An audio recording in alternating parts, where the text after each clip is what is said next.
5 राज्यों में विधानसभा चुनाव चल रहे हैं जिसके नतीजे 2 मई को आएंगे और कई सारे ओपिनियन पोल अभी तक सामने आ चुके हैं। लेकिन आज हम बात करेंगे तमिलनाडु की, जहां पर डीएमके और कांग्रेस का अलायंस है।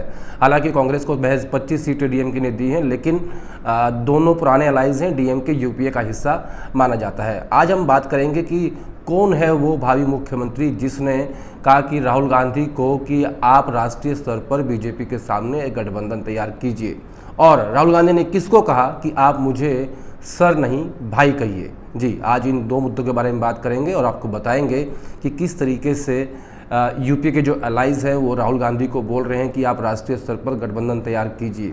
हमने भाई मुख्यमंत्री इसलिए कहा क्योंकि अभी तक के जितने भी ओपिनियन पोल सामने आए हैं, जितने सर्वेज हुए हैं, उसमें ये साफ दिख रहा है कि तमिलनाडु में डीएमके और कांग्रेस की सरकार बन सकती है। अभी तक के जो ओपिनियन पोल या जितने सर्वे सामने आए हैं उसके मुताबिक, इसलिए हमने एमके स्टालिन को भावी मुख्यमंत्री कहा है।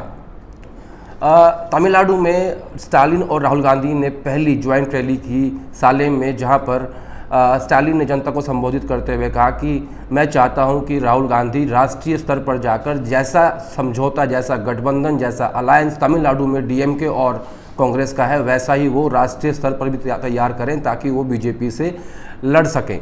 इसके अलावा स्टालिन ने यह भी कहा कि जब मैं राहुल गांधी को फ़ोन करता था और उन्हें कहता था कि सर कह के संबोधित करता था, तो मुझे राहुल गांधी ने कहा कि आप मुझे सर मत कहिए, आप मुझे ब्रदर कहिए और ब्रदर कहकर ही संबोधित करिए। उस दिन से मैं राहुल गांधी को ब्रदर कहकर ही संबोधित करता हूं। ये वही स्टालिन है जिन्होंने 2018 में ये कह दिया था कि राहुल गांधी को 2019 में पीएम पद का उम्मीदवार होना चाहिए, क्योंकि राहुल गांधी ही वो नेता हैं जो इस फासिस्ट गवर्नमेंट से लड़ सकते हैं, जिनके अंदर वो क्षमता है। तो स्टालिन, एमके स्टालिन, जो कि डीएमके के मुखिया हैं, भावी मुख्यमंत्री माने जा रहे हैं। तमाम सर्वेज में उनकी पार्टी और गठबंधन को बहुमत मिलता हुआ नज़र आ रहा है। उनका ये कहना है कि राहुल गांधी ही वो नेता है जिन्हें राष्ट्रीय स्तर पर बीजेपी के सामने एक गठबंधन तैयार करना चाहिए। और मैं उन्हें सर कह के बुलाता था, उन्होंने मुझे कहा कि आप मुझे ब्रदर कहिए, भाई कहिए, और तब से मैं उनको भाई कहकर ही संबोधित करता हूँ।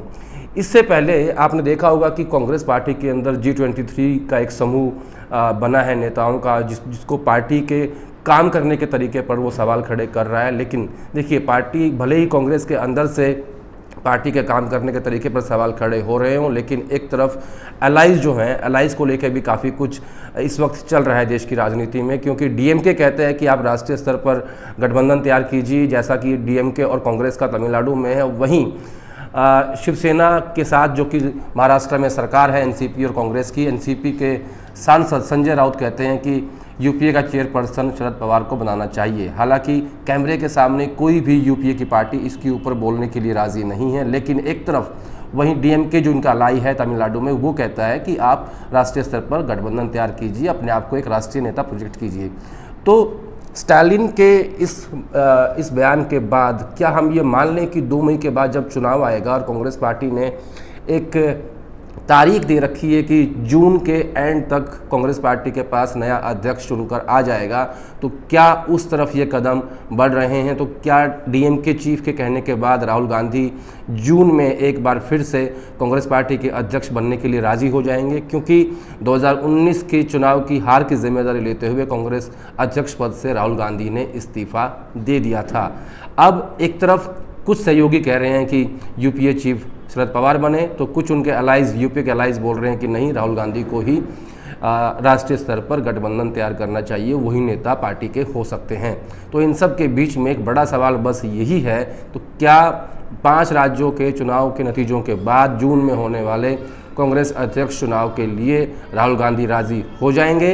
क्या वो मान जाएंगे? क्या दूसरी बार राहुल गांधी कांग्रेस अध्यक्ष बनने के लिए राज़ी हैं, तैयार हैं? तो ये एक बड़ा सवाल है। और इन सब के बीच में ये कहा जा सकता है कि एमके स्टालिन ने जो कहा है, जो कि उन्होंने 2018 में भी कहा था और अब एक बार फिर उन्होंने कहा है, तो क्या इसके पीछे कोई राजनीतिक रणनीति भी छुपी हुई है?